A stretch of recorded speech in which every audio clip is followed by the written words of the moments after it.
Across the world, people have their housing costs taken away as much as half of their income. Have you ever thought of trying to change that? The good news is there is a way. House hacking is real, and we are here to show you how other people just like you have made it happen. Welcome to the House Hacking Podcast. And here is your host, house hacking expert, Andrew Kerr. Welcome back to the show, everyone. I'm really excited about today's guest, and I feel like I say that every week, but every week I'm actually excited about the guests we have on the show.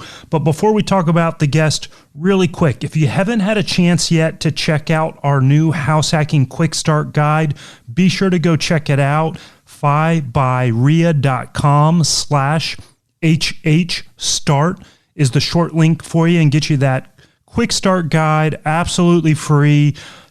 It's our guide that we're trying to put together to help you learn about the 6 quick steps to getting started with house hacking. Now, for today's guest, we're going to have on April. So April actually works in the hospitality industry, or I should say has worked in the hospitality industry and as a bartender. And she used house hacking to start to grow her real estate investing career. And that allowed her to actually transition into a full-time project manager and real estate investor. We're going to hear how she did sort of the live-in renovation process, moving from a multifamily to a single-family home. I mean, there's just tons of great information on it. So with that said, let's go ahead and bring on April. Well, April, thank you so much for coming on the show. I'm really excited to talk to you today. But before that, I mean, how you doing? Where are you calling in from? Hi, yeah, thanks for having me. I am calling from beautiful South Lake Tahoe, California. Oh, wonderful. And have you always been out there? Did you grow up there, or is that something where you moved later in life? I moved here shortly after graduating university. So, I've been here about 15 years and grew up in the Northern California area. So I've always kind of been in this specific area. Awesome. Yeah, my only memory of the Lake Tahoe area is not even really a memory. My parents, I was born out in California. They have this picture of me when I was like 3 or 4 years old, like holding their ski pole as we're going down a little like bunny hill together. So, oh my gosh, how cool. Yeah. Those old pictures are great. Awesome. And then for folks that are listening in, you're actually friends with one of our guests from season 1, correct? Yeah, one of my best friends, Amanda. Yeah, she did a great podcast with you guys. It's been a little while since I listened to it, but she sent it to me right as soon as you guys recorded. And and for folks, it was Income Suite House Hacking with Amanda. She house hacked both in Seattle, then there in the Lake Tahoe area. So that was episode 2, I believe, season 1, if you want to check that out. Well, April, I mean, you've got this really cool story. You know, why don't we just start with what's sort of like this high-level summary of your live-in, flip, renovation experience that you went through? Yes, I started in my early 30s. I really had no plans to, buy a property, anything like that. I was just living a nice, fun life in Tahoe. I ended up buying a duplex in 2013. And I originally lived in it and rented out to a tenant who was a friend of mine. After some time, I started thinking about buying the next property. So I refinanced into a 20-year loan. I got a HELOC on the property as well. And I used that and some other of my cash to purchase a single family home not too far away. That I believe was in 2017. And now I'm moving on to purchasing small and large multifamilies with 2 other partners who both live in the area. Awesome. Well, let's really start with that first experience. So 2013, had you been a homeowner before, or this was like truly the first time you've ever owned a home? Yeah, my first purchase, I love travel. So I was saving money to travel around the world for a year. And in about 30 days, I did a complete flip in my mindset. I decided to use that money. I think it was probably after talking to Amanda, to buy a property to live in. And once I talked to a lender, he let me know that I wasn't going to be able to qualify for a single family home. So he really was the one that pushed me in the direction to get a duplex. And, house hacking wasn't by design. It was just by necessity. So he let me know what I could qualify for. I found a pretty terrible property that had been previously flipped by a flipping company. And they'd just done the bare minimum, some paint, some flooring, and a pretty terrible job on a bathroom renovation. Yeah, some flippers definitely cut corners on stuff. All right, so you bought it in 2013. Do you remember roughly what you bought it for? Yeah, I bought it for $174. Okay. The flipping company bought it for $110 about 6 months prior, so they made a nice profit, but I still got a really good deal too. Awesome. And then, so it's a duplex. How many bedrooms and bathrooms were on each side? It's pretty small. It's just one bedroom, one bath on each side. They're mirror images, and they are in kind of up and coming area that's getting better in my town. But the really attractive part about the back unit, it's a front and back duplex, is that there's 3 unbuildable conservancy lots behind it. So in an area where there tends to be a lot of apartments, this back unit had a lot of natural light and, kind of a fake big backyard. And what about the property made it actually attractable? Because you said it wasn't a pretty nice place, even though the flipper just did very bare minimum stuff. And your lender said you can't qualify for a nice bigger house. Go buy a duplex. So what was it about this property that you're like, okay, this is the one I want to buy? I had never been scared, I guess, of taking on a project like that, although I hadn't done it before. It was probably partially Amanda. We were both looking at duplexes. I think she even looked at the same listing and didn't pull the trigger on it back in her initial searches. And yeah, it was mainly the backyard, and it was the best thing on the market at the time. Awesome. And do you remember roughly what your mortgage payment ended up being on it? I think that mortgage, which I started out with a 30-year loan, was around $1,050. Okay. And then you ended up renting the other side, or I guess the front, to your friend? Yes, a girlfriend was moving back into town. Originally, I wasn't going to allow pets. This property was my baby, but she was a great friend, and she had a really nice dog, so she couldn't find anything when she was moving back into town. So I rented it to her for $700 a month, I believe. It's the initial price. Was that sort of a market rate, or is that, you're a friend, so I'm going to give it to you for $700 a month? Yeah, at that time it was market. Okay. So, if you're a little over $1,000 a month for the payment, $1,050, and then, $700, you're getting your housing cost for about $300 a month. So, that's pretty cheap, all things considered. Yeah, it was a big load off my shoulders. I was super nervous about this purchase. I'd never even had a car loan before this. My parents are pretty anti-loan of all types. They also never had a loan on a property because we grew up on a farm. So they kind of acquired their property from my grandparents. So yeah, it was terrifying, and that was a huge weight off my shoulders to know that I didn't have to come up with the whole mortgage every month. Yeah. All right. So, obviously this season is really about sort of the renovation and the improving and sort of figuring out the property. Already so far, I'm thinking this is a pretty good deal, right? It's like housing costs are down to $300 a month. You paid more than the flipper got it, but there's still upside for you. So what work did you end up doing on the property? And did you do work just on your side or the other side as well?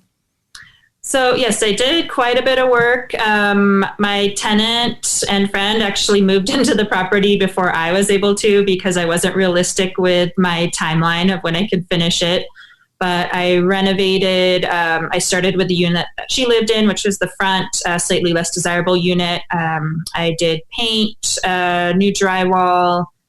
I installed a new kitchen, kept the same layout, but put in new cabinets, and I did most of this work myself. So I was sourcing stuff off of Craigslist, including the cabinets. I employed a friend of mine to teach me how to tile, and he helped me do the very simple kitchen floor. Painting, installing drywall was all friends of mine and by myself, and help from my parents also. My dad's pretty handy. Well, I mean, drywall is an interesting thing. I mean, in reality, like, it's not super complicated, but I feel like it's also more of an art. Like, hanging the drywall part's easy, but doing like the muddying and taping and texturing, like, so was the drywall just in bad condition before and you needed to get it all cleaned up and replaced it? Or what made you want to do all the drywall? Yes, there was actually some really terrible wood paneling that wasn't all the walls. So in the front, I replaced, I think, probably 50% of the walls and tore out that wood paneling. And in the back unit, there had been a smoker living in there, so it just smelled terrible. It all needed to be done. And I was lucky enough to have help from a friend, my friend Cosette. She, as a child, needed to drywall her own room to her parents' specifications. So she had the tools to be able to teach me how to do it correctly. And I really appreciate that. And, you know, I can appreciate how difficult it is to make it look right. So one of the things I loved about the episode with Amanda was, like, she would just dive into any project. And it sounds like you did the exact same thing. You're like, yeah, we're going to go buy some cabinets, you know, off of Craigslist. We're going to find the good deals. We're going to do it ourselves. We're going to go find a friend to teach us to tile, another friend to help with the drywall. I mean, was this intimidating at all? Like, I just remember back when I first started doing some of my own work, like, something super simple seemed really complicated. And now I look back and I was like, you know, it actually wasn't that hard. I mean, like, what was sort of the thought process of, did you think about using contractors to get started? Or was it always, I'm just going to do this with myself and get some friends to help me? Yeah, it wasn't that intimidating to do this stuff. Some of it was, but more intimidating to me is generally spending money on that kind of stuff. And also, we have an extremely busy town with construction and remodels, so you might not be able to even get a contractor to come work for you. So more important to me was the money aspect. Now I kind of tend to weigh, you know, the time value of money, but back then I thought that the best case scenario was for me to try to do everything and spend as little as possible. Yeah. And definitely learned along the way. All right. So you did some flooring, you drywall, paint, you know, you got rid of the nasty smoking smell, new kitchen. Do you know it? So that's up at the front unit, and then the back unit, what type of work did you have to do in there? So that one needed a full bathroom remodel. Originally, I thought that it didn't. And when we started getting into it, we realized that, and by we, I mean my parents were helping me at this point. My dad was the one who was helping me most with plumbing, because that's something I didn't know anything about at that point. Once I started tearing stuff out of that bathroom, I realized that it was just best not to try to put cover-ups on what had already been done, and I ripped everything down to the studs, and including the subfloor, and started fresh. And probably the best decision I ever made. I could design a bathroom that kept the same layout, but it was, you know, really nice, you know, spa style bathroom, and I'm super happy that I made that decision. Awesome. And now, so were you doing that work while you were living in it, or did you sort of swap between the two units? I mean, just let's sort of dig in a little more on that. Yeah, at this point I wasn't. So I had already given notice at my apartment that I had been renting. I thought I was going to be living in it. And once I got into that bathroom mess, I realized that I would not be able to move in as soon as I thought. So I had another friend who was nice enough to let me crash in her couch for probably about a month. I was living there while my tenant was living in the front, and I wasn't able to move in yet. Once I got the basic workings of the bathroom, the shower, and the toilet going, then I was moved in, but I was still fully living in a construction zone at that point. Yeah. And, you know, when you're living in the construction zone, were you still doing other work outside of that at the time? Yes, I was. I was pretty much exclusively working at night. So I've been bartending since I was 25. And I would work every night from about 5 or 6 to 2 or 3 in the morning. This is the middle of the summer. So our bar and restaurant closes pretty late, and then wake up early and start work on the property until about 3, maybe eat something, and then go do it again. Man, that's crazy. So like I'd always done it sort of the opposite way. And that's where some people are. It's like, okay, I work all day at the W-2 job and then go home and like on the nights and the weekends. But here you are like doing construction work during the day. That would just make me exhausted then to have to go in and work all night. I mean, did you ever like at some point sort of doubt yourself or be like, hey, I made a terrible mistake here? Or was it just, hey, I can see the end in sight. I just got to keep, plowing forward? Yes, I doubted myself all the time. I was at that point in my life, I was really into CrossFit. So luckily, I was super in shape, and I completely stopped going to the gym at that point, that first summer that I owned the property. And I still have never been in better shape with all the work that I was doing on the property and going to work at night. And I was stressed and doubted myself a lot, mainly in the mornings. But as soon as I started getting going on the work, then I can kind of put that out of my mind and just keep going until it was time to go to the next job. Yeah. The moneymaker.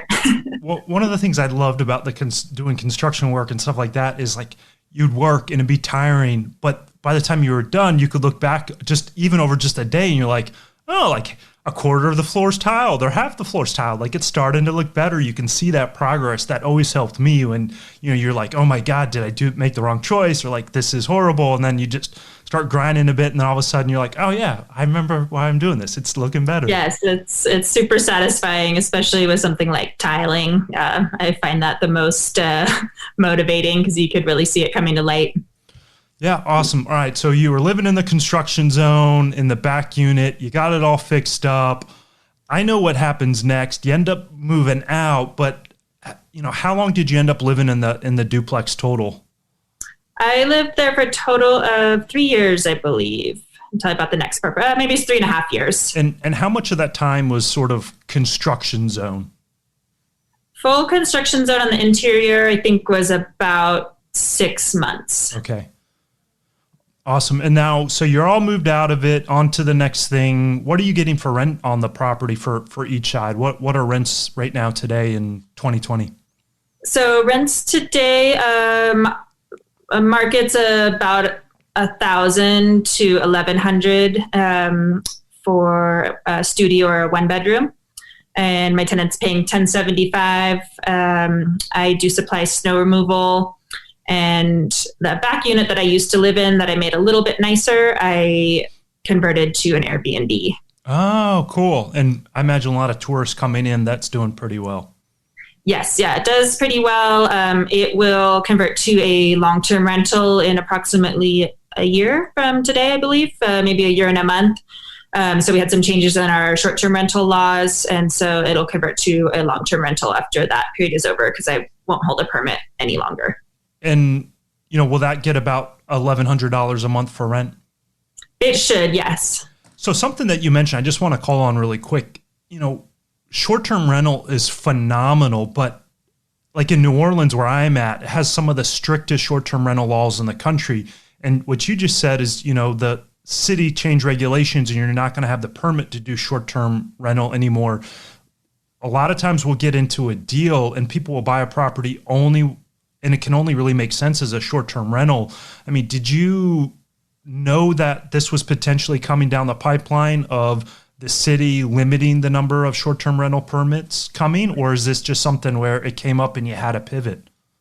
It's been an issue of contention for probably 5 years. I spoke in our city council meeting maybe 5 or 6 years ago when they were initially trying to make more restrictions. So they wanted to make sure that no multifamilies were going to be an Airbnb or a short-term rental. At that point, there was only 30 of us, I think, in the entire city that had a short-term rental that was also multifamily.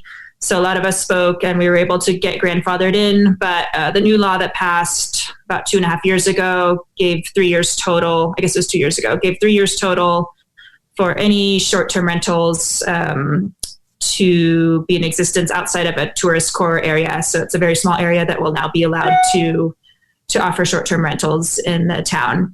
But I had no original plans to do short-term rentals.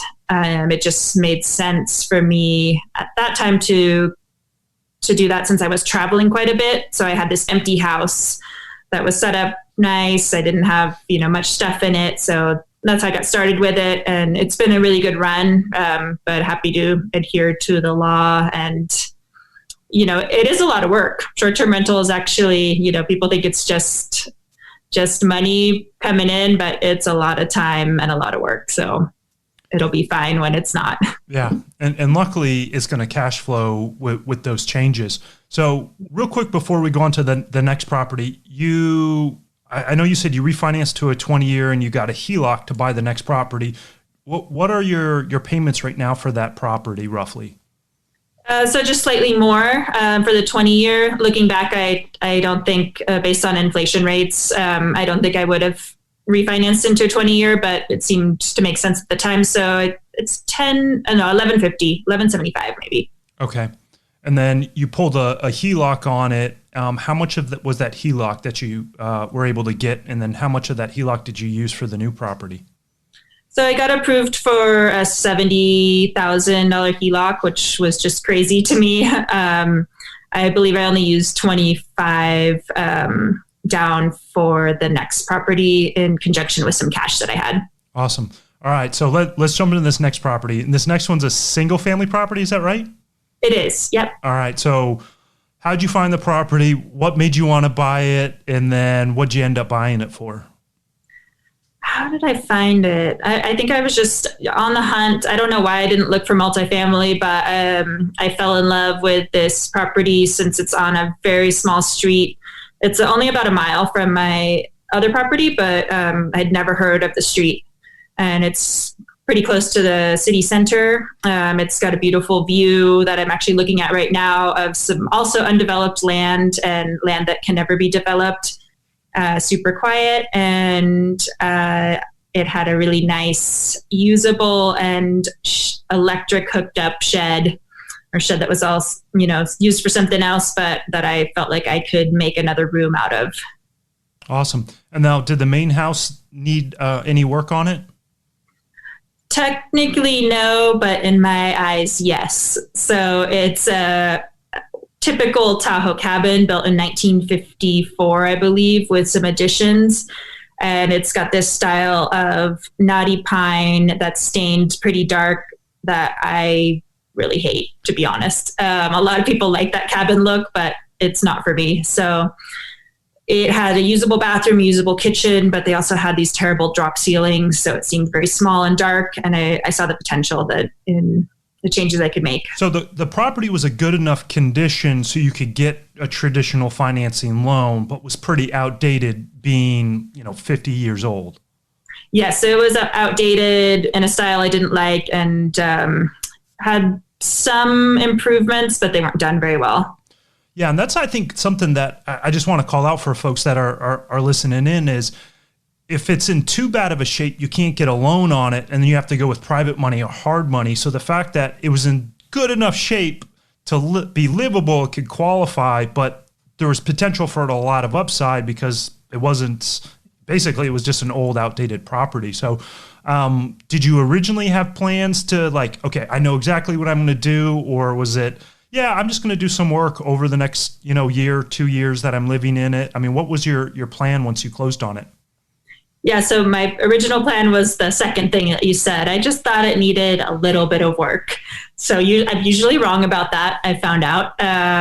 It turned out to be a little more extensive than I thought once I started pulling some walls down. I thought I might just do paint. There was kind of a funky addition where they left the original exterior window inside. So this looked towards a sunroom. So I was closing that off to make it a bedroom. And I was just going to upgrade the bathroom a little bit. And do you remember what you roughly bought it for? Yes, I bought it for $300,015. And then how many bedrooms and bathrooms was it in the current condition?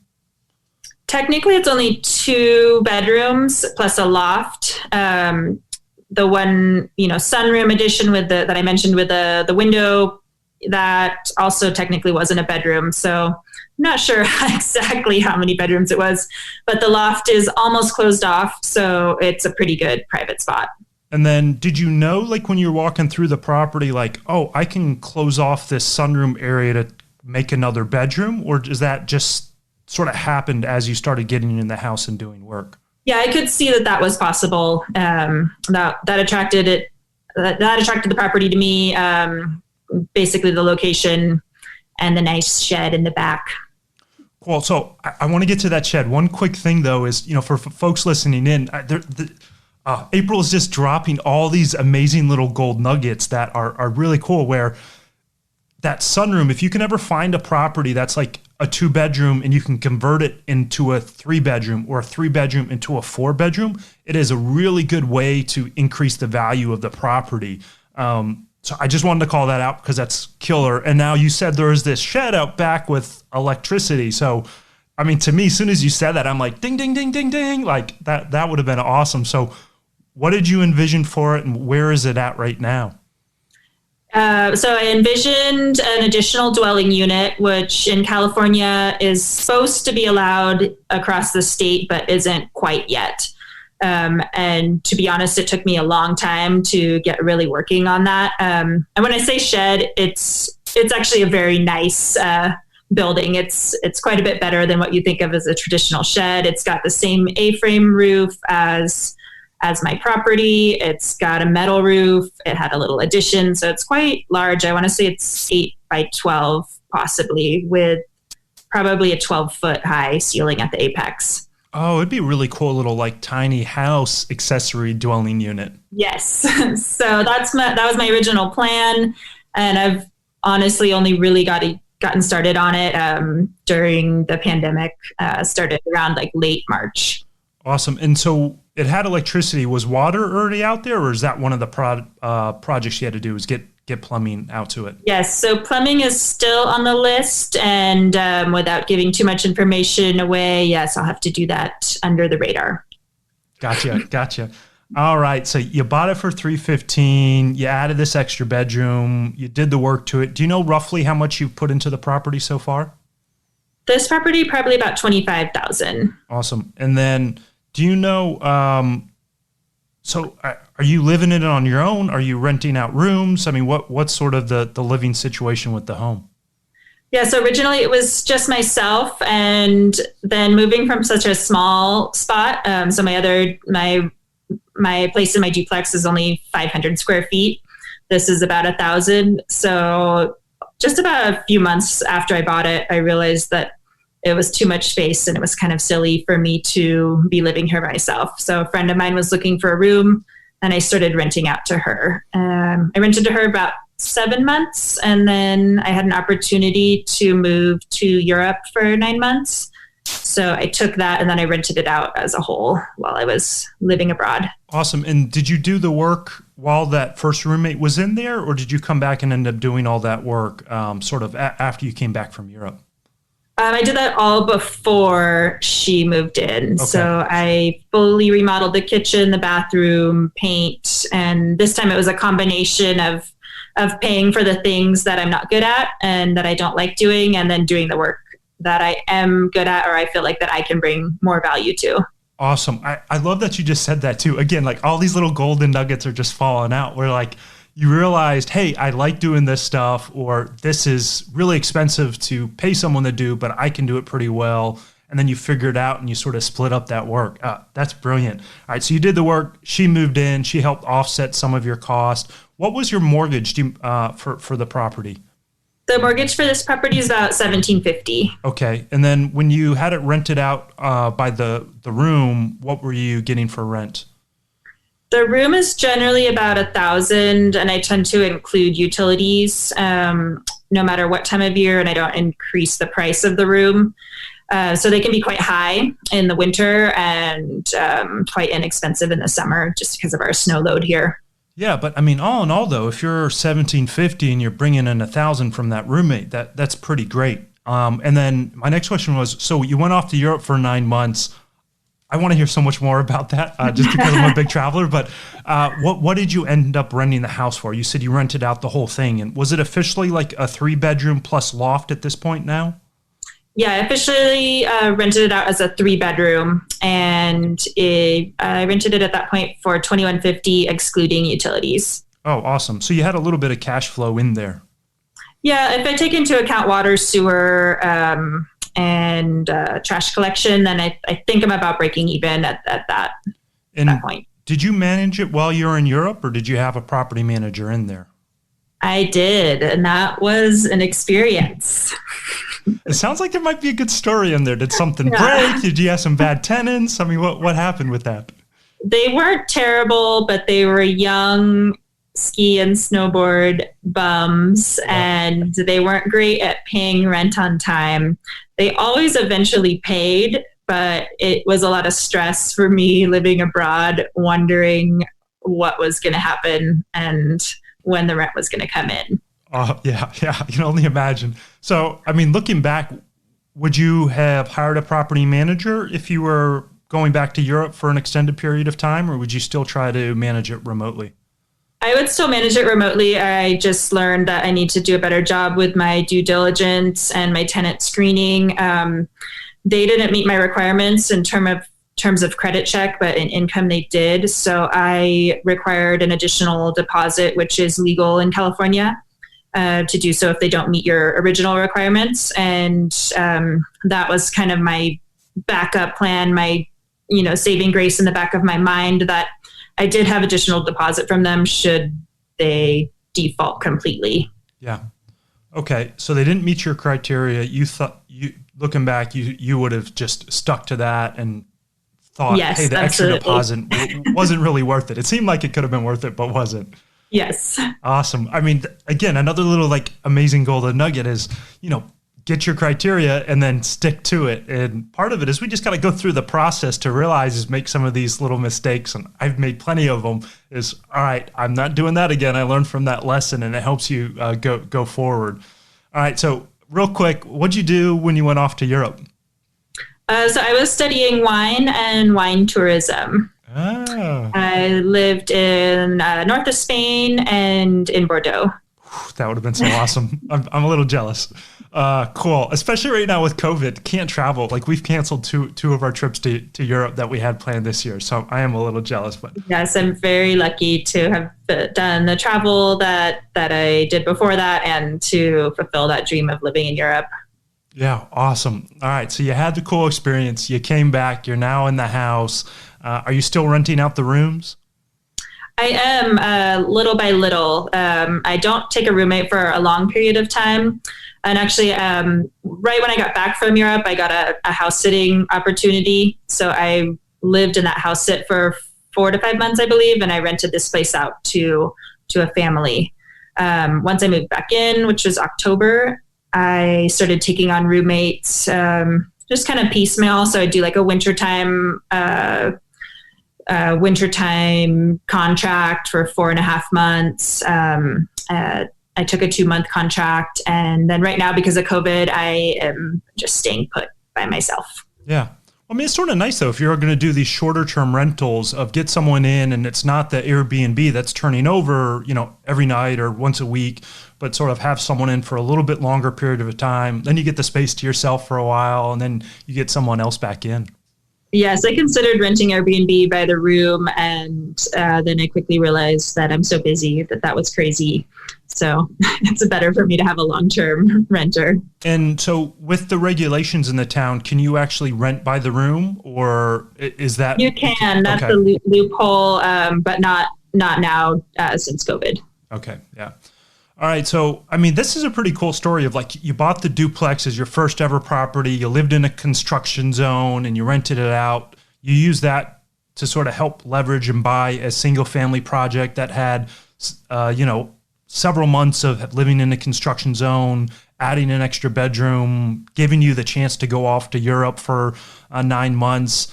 Now, I mean, let's just sort of wrap this story up, because I know you're doing a lot of cool other stuff. How did this duplex, live-in construction zone, house hack, to now this new place, live-in flip?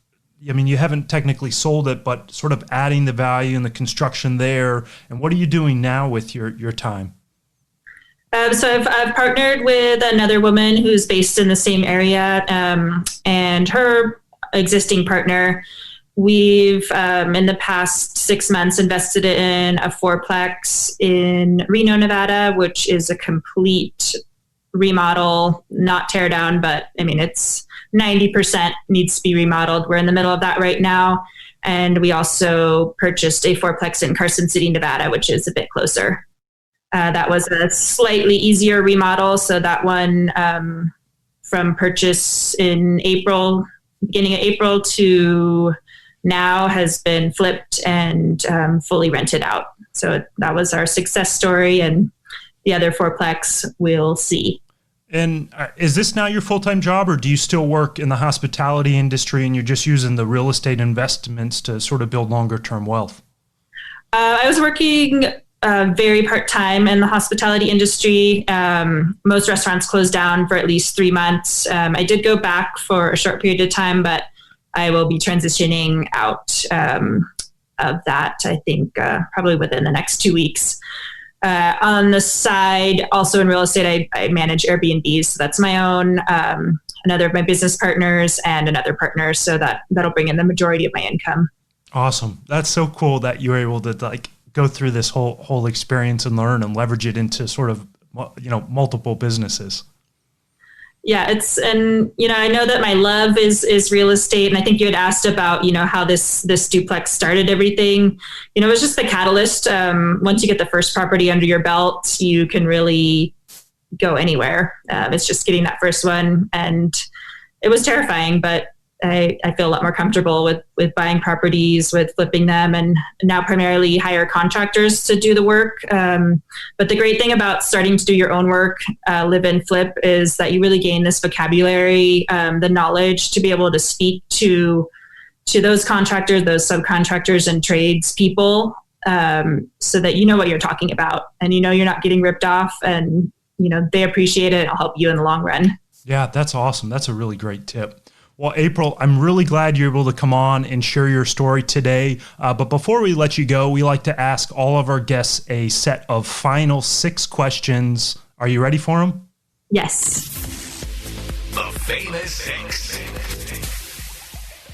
Number 1, what is your favorite personal finance resource that you've watched, listened to, or heard lately? It's been for the past few years, Bigger Pockets podcast. So I go on their blog and their website a little bit, but I do a lot of driving, so I tend to listen to those pretty regularly. Okay, great. And then, so the next question, I guess, is sort of, you already answered a bit too, is, real estate related. So personal finance and real estate, Bigger Pockets is your go-to place. Yeah. Yes. Personal finance, I haven't listened to any podcasts or read any books in a long time. But I got really hooked on stacking Benjamins for a while. Oh, yeah. Awesome. All right. Number 3, what's been your favorite travel destination so far? Oh, man, I really had to think about this one. There's 2 countries that come to mind, but I think Brazil is going to take the cake. Ooh. I just love the culture, the language, the diversity. I've had an amazing time the 2 times I've been there. We've got a trip planned next year for Brazil and Chile. So I'm fingers crossed, world's back to normal and I get to go. But that's an awesome one. I might have to hit you up for some tips of things to do and see. Definitely have some recommendations for you. Cool. All right. So obviously, when we're recording this, we're still in the middle of COVID. What is next on your travel list post-COVID? Oh, I haven't. I've only just had dreams in my mind. I will probably go back to Spain next. That is my second favorite destination. I've lived there twice now and traveled there 3 or 4 times outside of those time periods. So I'll probably return to Spain, but a different area. All right. Number 5, what is the biggest bucket list item that you have not accomplished yet? I'll give you 2. One is travel, and that's in the Patagonia Future National Park. to go backpacking there. And then in terms of real estate, it would be to buy a large multifamily, so over 20, possibly upwards of 40 units. Cool. So hoping to accomplish that this year. Very cool. All right, number 6, and the final question is, what is your favorite life hack? My favorite life hack, I don't know if it's a life hack, but it's definitely my favorite thing to do at my spare time is thrift store shopping for all furniture, anything that goes inside your house, all your clothes, and pretty frugal in that way, but share that with my best friend, Amanda. Yeah. Awesome. Well, April, I'm really glad Amanda was able to connect us to get you on because you had such a cool story. And I'm hoping everyone, I know I picked up tons of great stuff of how when you're living in a construction zone and doing these renovations can really help you learn a ton about real estate and go forward. So thank you again for coming on the show and sharing your story. Yes, thank you so much. Thank you for listening to the House Hacking Podcast. For more up-to-date information on house hacking, to access links and resources mentioned in today's show, and connect with a guest and host, head over to www.fibrei.com. That's www.fibrei.com, where your house hacking journey begins.